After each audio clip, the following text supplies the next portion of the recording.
Bismillahirrahmanirrahim. Alhamdulillahirabbil alamin wa bihi nasta'in ala umuri dunya waddin. Allahumma shalli wa sallim wa barik ala habibina wa syafi'ina Muhammad wa ala alihi wa sahbihi wa man tabi'ahum bi ihsanin ila yaumiddin. Amma ba'd. Rabbi shrah li sadri wa yassir li amri wa hlul 'uqdatam min lisani yafqahu qawli. Muslimin dan muslimat rahimakumullah. Assalamualaikum warahmatullahi wabarakatuh. Ya, para jemaah yang dimuliakan Allah, malam ini kita menyambung kembali dalam kitab Sidi Syekh Abdul Qadir Jailani Qaddasallahu sirrul aziz, yaitu berkitab Fathur Rabbani wa Faidur Rahmani ataupun Kurniaan Rabbani Limpahanur Rahmani, di mana kita telah sampai di muka surat yang ke-35. Kita masih lagi dalam majlis yang pertama, iaitu jangan cuba membantah Allah.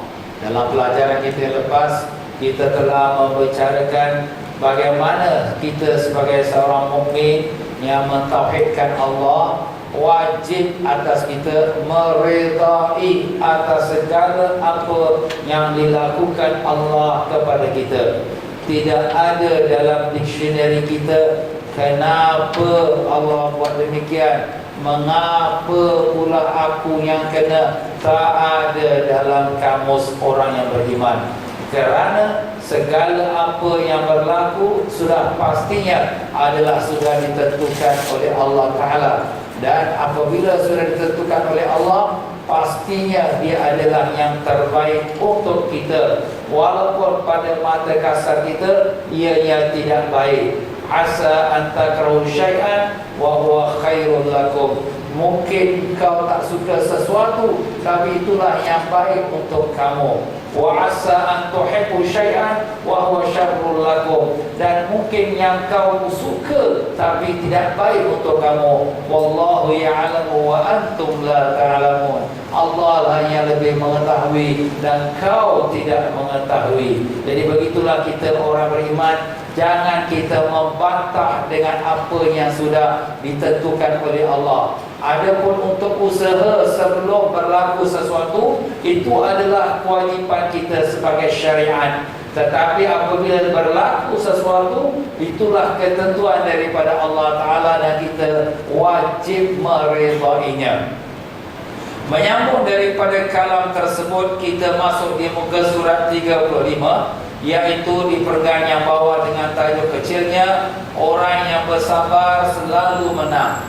Berkata tuan pengarang kita Syekh Abdul Qadir Jailani Qaddasallahu sirrul aziz, semoga Allah Ta'ala memuliakan rohnya dan melimpahkan rahmat dan juga kebaikan padanya, dan semoga Allah manfaatkan ilmunya kepada kita semua dunia dan akhirat. Katanya, tiada suatu pun yang terlepas dari pengetahuan Tuhan apa yang ditanggung oleh hamba-Nya kerana sebab takdirnya.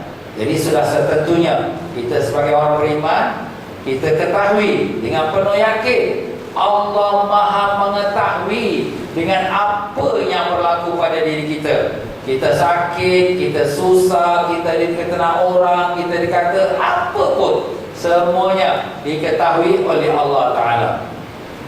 Bersabarlah dengan Tuhan sebentar saja, kerana kamu telah memperoleh kelembutan kurnianya dan kenikmatannya yang diberinya bertahun-tahun. Nampak tuan-tuan? Allah Ta'ala beri kita nikmat sudah begitu lama. Bukan setahun, bukan 2 tahun, berpuluh-puluh tahun.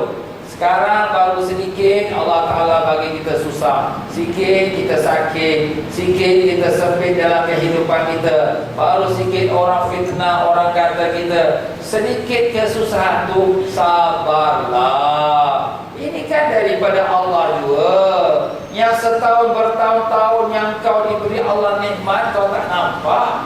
Yang sikit susah ni kau mengeluh dan mengata dan macam-macam. Kenapalah? Sebab tu di sini berkata Syekh Abdul Qadir Jailani, kata pepatah mengatakan berani itu hanya bersabar sebentar.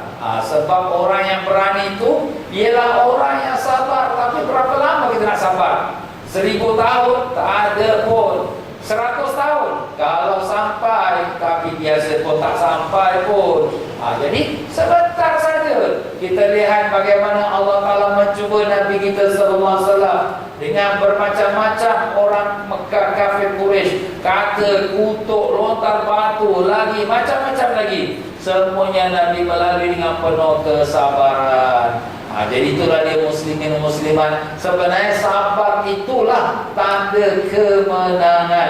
Bila orang itu tidak ada kesabaran, itulah tanda dia kekalahan. Kalah menang bukan kerana dia dapat mengalahkan musuh dia, tapi kalah menang itu sejauh manakah dia dapat bersabar dengan keputusan ataupun dengan keputusan Allah Subhanahu Wa Taala. Sebab itu Allah Subhanahu Wa Taala firmankan, A'udzubillahi minasyaitonir rajim, Innallaha ma'as sabirin. Allah Ta'ala bersama-sama dengan orang-orang yang sabar. Jadi apabila orang itu sabar, dia sebenarnya dia sudah bersama dengan Allah. Bila orang itu sabar, maknanya dia sudah mendapatkan keridhaan Allah.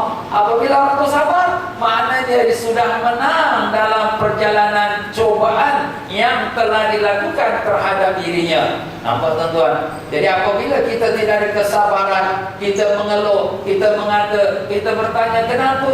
Mengapa? Kenapa aku tak diberikan penghormatan? Kenapa orang tak lihat pada aku ke? Kenapa aku buat macam ni baik? Kenapa orang tak beri sanjungan? Kenapa? Janganlah cakap tu semua. Kita sabarlah. Apakah kita lebih baik pada Nabi Sayyidina Muhammad SAW? Tak ada. Nabi lah orang yang paling baik pun. Itu pun orang kata gila lah, pemecah umat lah, bermacam-macam lagi orang tuduh Nabi. Bahkan bukan sekadar perkataan, dengan lontaran batu lagi sampai tubuh badan baginda mengalir darah. Itu pun Nabi menghadapnya dengan penuh kesabaran. Nampak muslim-musliman. Jadi sebenarnya bukanlah kemenangan itu dengan kita dapat melepaskan daripada kesusahan. Kemenangan dalam menghadapi kesusahan ialah bila kita mencapai kesabaran. Memanglah ustaz cakap sedaplah, senang. Kalau ustaz tak kena macam kita kena. Itu biasalah orang-orang memberikan alasan, tapi itu bukan alasan. Pokok pangkalnya hati kita. Bukanlah maknanya siapa saja orang boleh bercakap, dia boleh suka-suka, tak ada. Ini kita ni balik pada hati kita. Macam mana hati kita bila kita menghadapi masalah, kesusahan, kesempitan. Hati kita dapat sabar atau tidak? Jadi sinilah ada muslim-muslimat, kita kena telik kepada hati kita. Sebab tu berkata Syekh Abdul Qadir Jalani, ayat ini menjanjikan kita dengan kemenangan dan keluar dari kesusahan. Nampak? Jadi bukanlah kita keluar daripada kesusahan yang kita hadapi itu, bukan dengan kita, oh dah selamat aku dari cubaan itu, dah terlepas aku daripada tuduhan itu. Itu bukannya satu kejayaan. Kejayaan ialah apabila kita dapat mengharungi dan menghadapi dengan kesabaran. Subhanallah. Sebab itu hendaklah kamu sekalian bersabar menghadapi takdir Allah. Nampak? Jadi kita ni bila dilalui dengan beberapa cobaan, hendaklah kita bersabar. Cobaan datang bermacam-macam. Ujian Allah melalui anak isteri kita, melalui adik-beradik kita, melalui ipar buai kita, melalui mertua kita, besan kita, melalui kawan-kawan kita, melalui majikan kita, melalui masyarakat.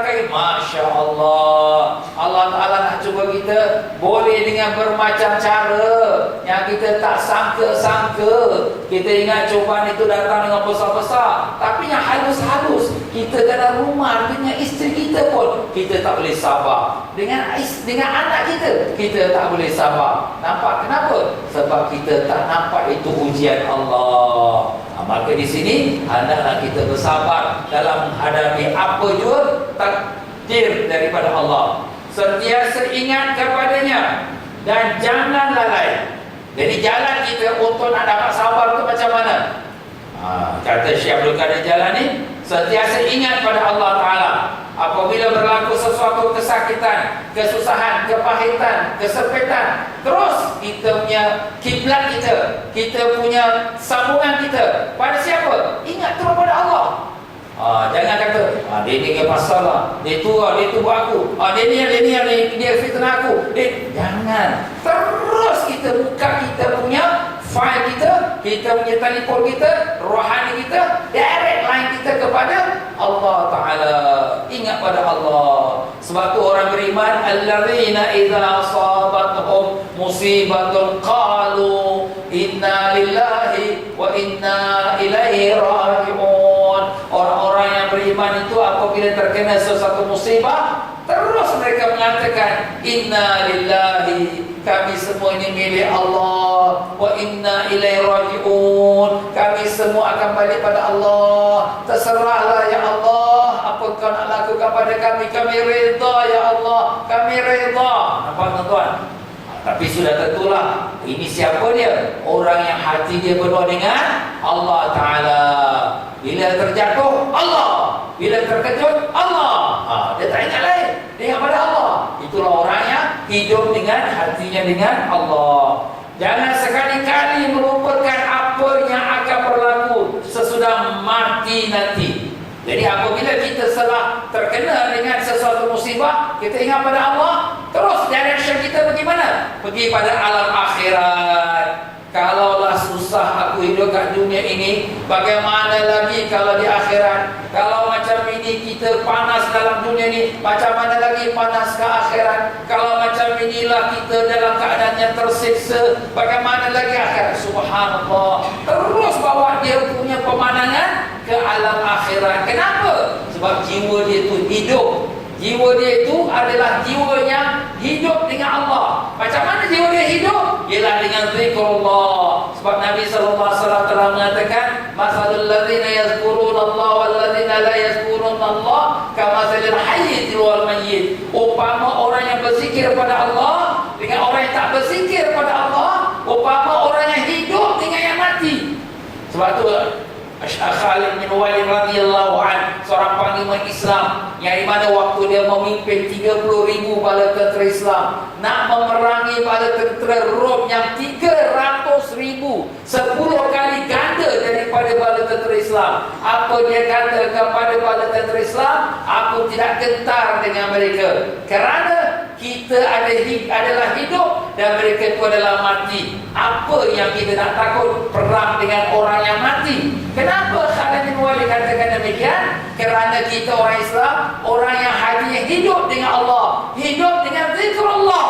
Tetapi orang kafir, hati mereka mati, hati mereka tak ada ingat pada Allah, tak ada zikrullah. Sebab itulah ibarat seperti orang yang mati. Maka begitulah dia kita muslimin muslimat. Bila kita menghadapi sesuatu masalah, kita menemplak orang itu, orang ini pasal masalah itu, masalahnya. Sebenarnya hati kita itu mati. Itu sebenarnya. Hati kita itu tidak hidup dengan zikrullah. Inilah sebab kenapa para masyayikh, kenapa para alim-alim, ulama sufi, ulama-ulama tasawuf menekankan kepada murid-muridnya supaya memperbanyakkan zikrullah. Kerana dengan zikrullah itulah baru hidup hati itu. Barulah hati dia kontak dengan Allah Ta'ala. Bila hati dia kontak dengan Allah, segala apa yang dia hadapi dalam hidupnya tak ada yang besar. Kenapa? Semuanya datang dari Allah. Allah adalah Tuhanku, Allah adalah kekasihku. Aku reda dengan dia, aku terima dengan apa yang dia beri padaku. Apa pun yang dia beri, walaupun pahit sekalipun, tetap aku terima kerana dia adalah kekasihku. Inilah dia sifat orang yang beriman. Subhanallah. Sidi Syekh Abdul Qadir Jalani, dia berbicara daripada hati dia, keluar kepada hati, bukan pada lidah dia, tapi pada hati dia. Kerana hati dia hati yang penuh dengan makrifat. Pembicaraan dia pembicaraan yang penuh dengan makrifat. Maka ambillah iktibar, wahai sekalian para pelajar-pelajar, bahawa orang yang hati dia mati, senantiasa dalam gelisah, sentiasa dalam keadaan kesempitan. Orang yang hati dia hidup dengan zikrullah, dia tidak ada dalam kesempitan, tak ada dalam kegelisahan. Sebab itu Allah Ta'ala mengatakan, ala inna awliya Allah la khawfun alaihim wa la hum yahzanun. Ketahuilah bahawa wali-wali Allah itu la khawfun alaihim,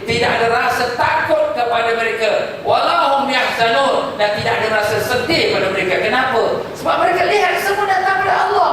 Apa nak kita takut? Takut kemiskinan, takut orang kata, takut apa-apa? Tak ada. Semua tu Allah yang tentukan. Kalau itu ketentuan Allah, kami hamba, kami redha dengan kau ya Allah. Allahumma ya Allah, kami redha dengan kau sebagai Tuhan kami ya Allah. Kami redha dengan segala takdirmu ya Allah. Tapi kami lemah ya Allah, tolonglah kami. Kuatkanlah iman kami ya Allah. Tanamkanlah takwa dalam diri kami. Bukakanlah hati kami untuk mendapat makrifat-Mu ya Allah. Cahayakanlah hati kami dengan nur-Mu ya Rahman. Sebagaimana yang Kau telah cahayakan hati kekasih-kekasih-Mu dengan barakah syafaat Nabi kami Rasulullah sallallahu alaihi wasallam. Allahumma amin ya rabbal alamin.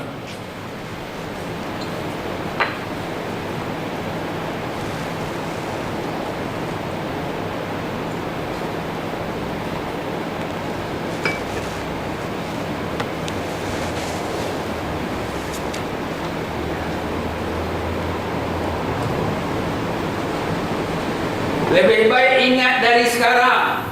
Kerana apabila sudah mati, tiada berguna lagi hendak mengingat. Ingat sekarang. Ingat apa? Ingat akan Allah. Ingat apa? Ingat hari akhirat. Apa yang kamu berlaku di dunia ni tak ada apa. Lebih dahsyat lagi ke akhirat tu. Yang kamu bimbang miskin, yang kamu bimbang sakit, yang kamu bimbang susah. Tak ada apa, nothing, apuk saja. Bukan nama mana pun. Kita lihat umur kita yang Allah Ta'ala jadikan. Kalau dibandingkan dengan hari akhirat, yauma 'inda rabbika kalfi sanatin mimma ta'udun. Sehari di akhirat seumpama 1000 tahun kamu hidup di dunia. Dalam ayat yang lain, sehari di akhirat seumpama 50,000 tahun yang kamu hidup di dunia. Jadi kalau sekiranya kita hidup di dunia berapa tahun? 100 tahun. Itu pun kalau sampai. Kalau dibandingkan dengan 50,000 tahun, 1 minit setengah saja kita hidup. 1 minit setengah. Apa yang ada 1 minit setengah yang kamu duk bising sangat? Bukannya susah mana pun 1 minit setengah. Nah sekarang kita sakit. Bukannya kita sakit 100 tahun. Alhamdulillah sepanjang masa Allah bagi sihat. Sakit pula sedikit 10 tahun, 50 tahun, 20 tahun. Tapi bandingkan dengan 50,000 tahun ke akhirat, baru kamu sakit 1 minit setengah. Apalah yang kamu bising sangat? Ingat akhirat tu. Akhirat lebih dahsyat lagi. Kamu akan duduk di bawah matahari sejengkal atas kepala. Kamu akan menyeberang jembatan Siratul Mustaqim. 1,500 tahun perjalanan. Yang lebih halus pada rambut, yang lebih tajam pada pedang. Di saat itulah semua manusia dalam keadaan menyesal, kebimbangan, nafsi, nafsi, nafsi, nafsi. Bagaimana hal diriku? Bagaimana hal diriku? Ingatlah di hari kembali kita. Kalau besok dah sampai akhirat, baru kita nak ingat, dah tak guna dah. Dah habis dah masa tempoh kamu nak berinsaf dan beramal. Maka di sinilah saatnya untuk kita berwaspada dan mengingatinya. Awas, awas diri kamu sebelum kamu bertemu dengan Tuhan. Ingatkan diri kamu dari sekarang, sebelum kamu diingatkan di kemudian hari di mana kamu tiada berkuasa lagi pada ketika itu. Kelak kamu akan menyesal, padahal tiada berguna lagi sesalan pada waktu itu. Hari akhirat tak ada lagi berguna. Yauma la yanfa'u malun wala banun. Tidak lagi berguna hari akhirat, yaitu harta benda dan anak pinak. Tak ada lagi berguna dengan nama, kedudukan, pangkat, semuanya tak ada faedahnya. Illa man atallaha biqalbin salim. Melainkan orang yang datang menghadap Allah dengan hati yang sejahtera, hati yang bersih daripada penyakit-penyakit hati, hati yang penuh dengan makrifat kepada Allah Ta'ala. Hari ini kita masih lagi dapat berfikir. Hari ini kita masih lagi dapat bertaubat. Hari ini masih lagi kita dapat memperbaiki diri kita. Maka kita istighfar, kita mohon ampun pada Allah, kita bertawajuh kepada Allah Ta'ala, kita insaf apa yang sudah kita lakukan daripada keburukan Allah. Kita taubat, taubatan nasuha. Kerana kita sedar semua kita akan balik menghadap Allah. Bagaimana kita nak menghadap Tuhan Rabbul Alamin dengan pakaian kotor, dengan penuh dengan dosa? Alangkah malunya kita bila berhadapan dengan Rabbul Alamin yang selama ini memberikan kita segala nikmat, tetapi dosa yang kita balas kepadanya. Allahumma ya Allah, ya Tuhan kami, ampunilah kami ya Allah. Ampunilah dosa-dosa kami ya Allah. Ampunilah dosa kami yang besar dan yang kecil. Ampunilah dosa kami yang zahir dan yang batin. Ampunilah dosa yang kami tahu, yang kami tidak tahu. Ampunilah dosa yang telah kami bertaubat, kemudian kami ulangi lagi, ya Allah. Ampunilah kami akan dosa-dosa kami daripada sekalian amalan-amalan yang bercampur dengan riya, ujub dan sum'ah. Ampunilah kami kerana kami tak pernah bersyukur padamu dengan sebenar syukur. Ampunkanlah pada kami kerana kami tak pernah sujud padamu dengan sebenar-benar sujud. Ampunkanlah kami ya Rahman, kasihanilah kami ya Rahim. Tidak ada tempat yang kami bermohon pengampunan melainkan hanya pada Kau saja ya Allah. Kalau Kau tidak ampunkan kami, siapa lagi yang akan ampunkan kami ya Allah? Tiada Tuhan bagi kami melainkan Kau saja ya Allah. Engkaulah Tuhan kami, Engkaulah wakil kami, Engkaulah pembina kami. Daripada Kau kami datang, pada Kau kami kembali. Kami menyerahkan diri kami padamu ya Rahman. Terimalah kami sebagai hamba yang Kau kasihi. Terimalah kami sebagai hamba yang Kau ridai. Terimalah kami sebagai hamba yang Kau ampunkan ya Rabbal Alamin. Dengan barakat syafaat Nabi kami Rasulullah sallallahu alaihi wasallam. Allahumma amin ya Rabbal Alamin. Ya tuan-tuan dan puan-puan, kita masih lagi dalam bulan Rajab, bulan yang dinamakan bulan pengampunan. Dan bulan Rajab ni bulan yang digalakkan, dianjurkan supaya kita memperbanyakkan istighfar, mohon ampun daripada Allah Ta'ala.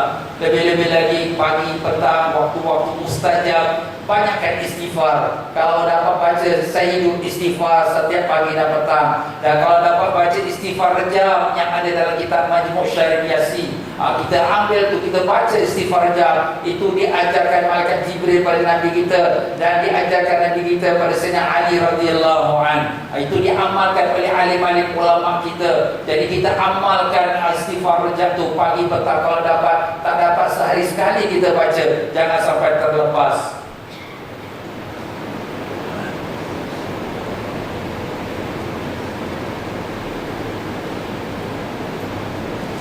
Betulkan hati kamu, kerana sesungguhnya hati itu jika betul, akan betul pula lah semua hal ehwal kamu. Sebab itulah Nabi sallallahu alaihi wasallam pernah bersabda, dalam diri tubuh anak Adam ada sekeping daging. Jika baik daging itu, akan baiklah seluruh jasadnya. Dan jika rosak daging itu, akan rosaklah seluruh jasadnya. Ingatlah, iaitu adalah hati. Jadi pokok pangkalnya balik kepada hati. Di mana letak kesabaran? Di tangan, di kepala, di kaki? Tidak. Kesabaran itu terletak pada hati. Kita lihat orang itu sakit, di mana letak kesabarannya? Di mana letak kesakitannya? Di badannya? Tidak, di hati dia. Orang memfitnah kepada dia, orang mengata kepada dia. Di mana letak kesakitan dia? Di hati. Dan demikian pula, di mana pula obatnya kesakitan itu? Di hati juga. Kalau hati dia itu sabar, hati dia itu hidup dengan zikrullah, hati dia hidup dengan Allah, hati dia selalu rusing akan hari akhirat.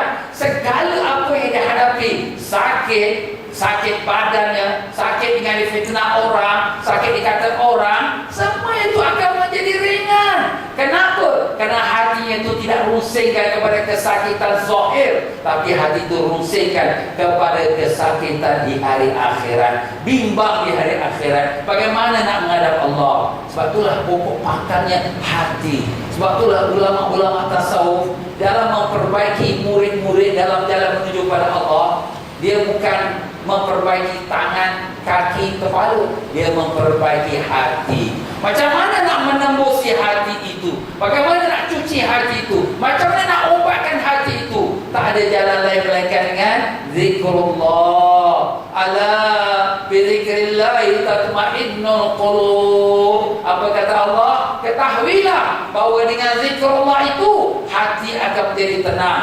Dengan zikrullah baru hati itu tenang. Dengan zikrullah hati itu dapat dipolish, dicuci. Dengan zikrullah dapat mengobatkan penyakit-penyakit hati.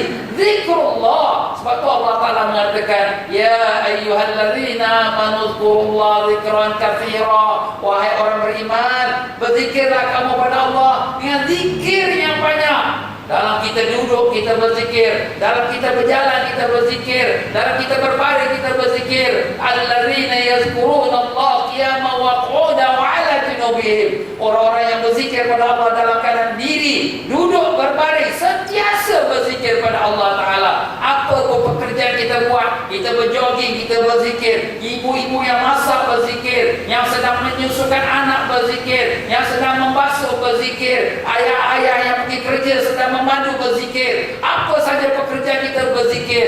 Basahkan lidah kita dengan zikrullah. Itulah dia obat kepada hati kita. Bila hati sudah terobat, hati kita sudah sehat, semua apa yang kita hadapi adalah kecil. No problem. Tak ada problem. Aku tengok kau ni susah. No problem. Biasalah. Nabi lagi susah lagi. Nabi Ayub lagi dengan macam-macam penyakit lagi susah lagi. Begitulah Nabi-Nabi semua dicuba oleh Allah Ta'ala pun lagi macam-macam susah. Aku ni tak ada apa pun. Nampak? Inilah dia apabila hati itu sehat. Tapi kalau hati itu ada penyakit, walaupun dia ulama, walaupun hafiz Quran, hafiz hadis, tapi kalau hati itu ada penyakit, maka dia akan menjadi susah. Walaupun masalah kecil, dia jadi besar, sehingga akan berlaku perceraian suami isteri, sehingga menjadi bermusuhan saudara mara keluarga semua, berpecah belah. Kenapa? Kerana hati itulah yang ada penyakit. Jadi obatnya ialah hati. Itulah benar apa kata Nabi. Bila dia sehat, sehat seluruh tubuh badan. Apabila dia sakit, sakit seluruh tubuh badan. Dan itulah dia hati. Takwa dan tawakal adalah penawar hati. Itulah tajuk pendek yang dibawa dalam tajuk kita ini. Takwa dan tawakal adalah penawar hati. Jadi kalau kita dah sebutkan tadi, pentingnya hati itu untuk diberikan kesehatan, kekuatan, maka bagaimana? Ingatlah, baiknya hati itu dengan takwa. Baiknya hati dengan takwa. Dan tawakal kepada Allah dengan tauhid mengesakannya dan ikhlas dalam semua amalan kamu. Jadi hati ni nak jadi baik ni tuan-tuan, yang telah kita sebutkan ialah apabila hati itu dapat merasakan takwa pada Allah. Tapi takwa itu merupakan natijah atau hasil hati yang baik. Tapi dalam proses nak kepada baik itu, itulah proses zikrullah yang telah disebutkan oleh Allah Ta'ala, yang disebut oleh Nabi kita sallallahu alaihi wasallam, likulli syai' saqara wa saqaratul qalbi zikrullah. Bagi setiap sesuatu ada pengilapnya, penyucinya, dan pengilap penyucinya ialah zikrullah. Pengilap hati, penyuci hati adalah zikrullah. Jadi di sini tuan-tuan dan puan-puan rahimakumullah, apabila zikrullah sudah mulai hidup dalam hatinya, hatinya akan menghasilkan takwa. Apa itu arti takwa? Ittisalu awamirillah wa ijtinabu nawahi, mengikuti perintah Allah dan meninggalkan larangan Allah Ta'ala. Dan apabila takwa itu sudah hidup, maka dia akan menyerah, tawakal, serah kepada Allah dengan sebenar serah. Kenapa? Kerana dia yakin, confirm, aku menyerah kepada Yang Maha Berkuasa. Kita kalau nak keluar negeri, kita serahkan kita punya perniagaan kita, serahkan rumah tangga kita pada siapa? Orang yang kita percaya, orang yang amanah, orang yang mampu menjalankannya. Dan kalau kita menyerah diri kita kepada Allah, adakah siapa lagi yang lebih baik daripada Allah untuk menjaga? Tak ada siapa lagi. Dialah yang Maha Penjaga. Sebab itulah kita mengatakan hasbunallah wa ni'mal wakil wa ni'mal maula wa ni'mal nasir. Memadailah bagi aku dengan Allah sebagai tempat penyerahan. Dialah sebaik-baik wakil, tempat penyerahan, dan sebaik-baik pembantu dan penolong. Subhanallah. Itulah dia bagi orang yang hatinya sehat walafiat, iaitu hati yang penuh dengan iman. Dan apabila dia sudah bertawakal pada Allah, maka timbullah tauhid, mengesakan Allah dengan ikhlas dalam semua amalan. Rosaknya amalan kerana tiada semuanya itu. Bilakah amalan kita jadi rosak? Bila tidak ada takwa, tak ada tawakal, tidak ada ikhlas, maka dengan itu amalan kita pun bercampur dengan riya, ujub, sum'ah, dan akhirnya amalan kita menjadi rosak. Waliyadzubillah min zalik. Umpama hati itu umpama seekor burung yang terkurung di dalam sangkar yang kukuh, atau seperti permata berlian yang disimpan di dalam peti yang teguh, atau seperti wang yang disimpan di dalam almari yang berkunci. Yang penting itu adalah burungnya, bukan sangkarnya. Atau yang penting permata berliannya, bukan petinya. Atau yang penting itu wangnya, bukan almarinya. Kita nampak badan kita cantik, handsome, kuat, hebat. Apa artinya kalau badan cantik, handsome, kuat, kalau dalamnya hati iman tu lemah, hati tu rosak, hati tu berpenyakit? Sekarang ini pun, sekarang, wah kau sihat ni, badan kau tegak ni. Alah, kau nampak badan aja, hati aku ni pergi masuk hospital, keluar masuk tak habis-habis. Nampak? Pasal apa? Pasal ada penyakit dalam hati dia. Apa guna badan sihat? Begitulah kalau kita lihat itu perumpamaan yang dibawa oleh Tuan Pengarang kita, Syekh Abdul Qadir Jailani, Qaddas Aziz. Apa gunanya sangkar emas? Yang pentingnya burung kat dalam sangkar itu sihat ataupun tidak. Apa gunanya almari yang cantik? Yang pentingnya ialah bahawa berlian yang dalam almari itu yang lebih berharga daripada almari. Jadi bukan tubuh badan kita yang berharga. Tubuh badan kita, maaf kata, seperti mana tubuh badan orang-orang yang tak Islam. Orang tak Islam lagi cantik lagi menarik lagi, dengan wanitanya, yang lelakinya, body dia semua. Tetapi itu tak dipandang oleh Allah. Yang dipandang oleh Allah ialah hatinya. Innallaha la yanzuru ila suwarikum wa amwalikum, walakinnallaha yanzuru ila qulubikum wa a'malikum. Allah tidak melihat pada rupa kamu dan kepada harta kamu, tapi Allah lihat pada hati kamu dan kepada amalan kamu. Itulah dia tuan-tuan dan puan-puan, ya. Apa artinya dengan zahir kita rumah yang cantik? Apa artinya dengan pakaian yang branded mahal? Apa artinya dengan kereta yang kita megahkan? Tapi kalau hati kita ini berpenyakit, tak ada faedah.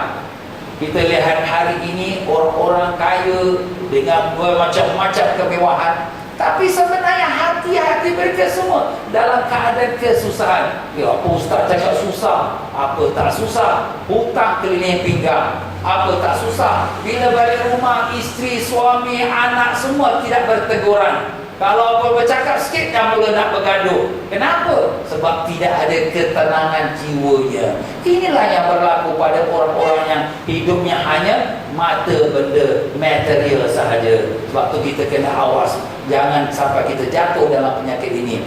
Kita boleh mencari rezeki, kita boleh mencari kekayaan, tapi jangan jadikan sebab kekayaan dan cari rezeki itu menjadikan kita pula tak memerhatikan hati kita, rohani kita, yang lebih penting daripada zahir kita dan harta kita, seperti yang telah disebutkan tadi. Ya Allah, ya Tuhan kami, sibukkanlah semua anggota badan kami untuk membuat ketaatan kepada-Mu, ya Allah. Biarlah hati-hati kami benar-benar kenal kepadamu, dan jadikanlah kami sepanjang hayat kami beribadah kepadamu, ya Allah.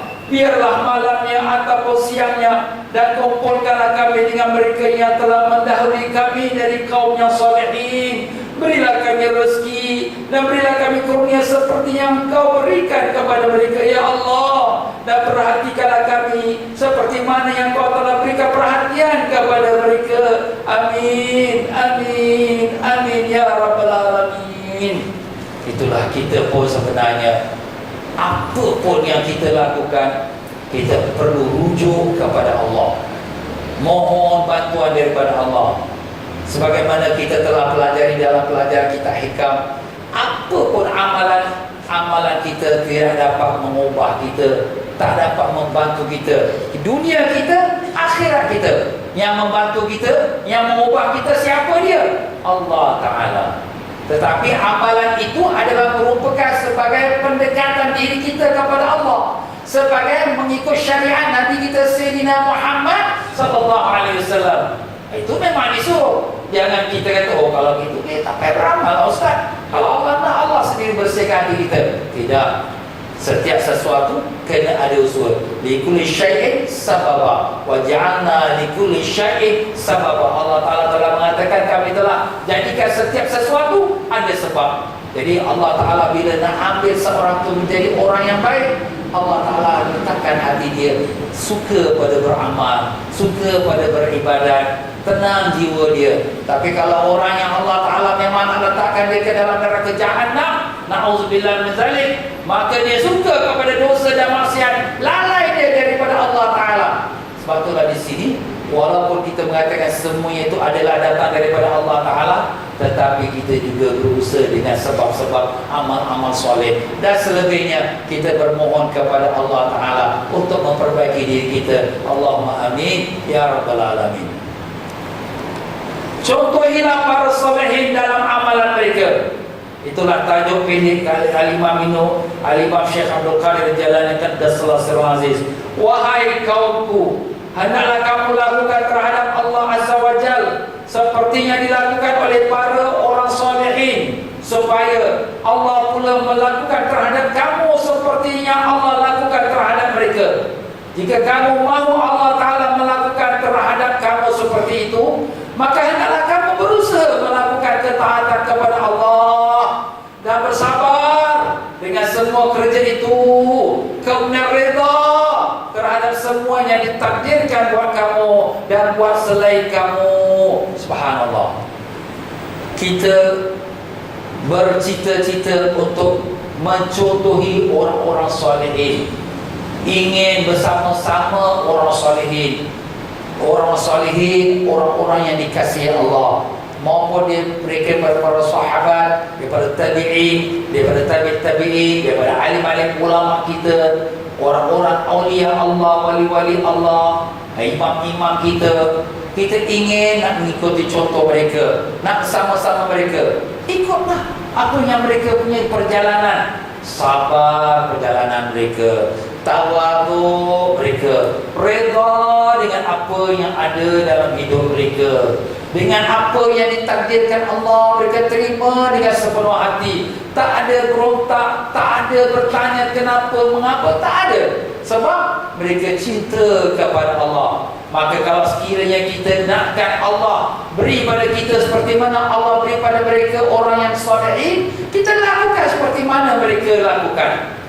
Kita ni tuan-tuan dan puan-puan, apabila kita nak menduduki peperiksaan ataupun nak mencapai cita-cita kita, kita selalu ada idola kita, contoh kita.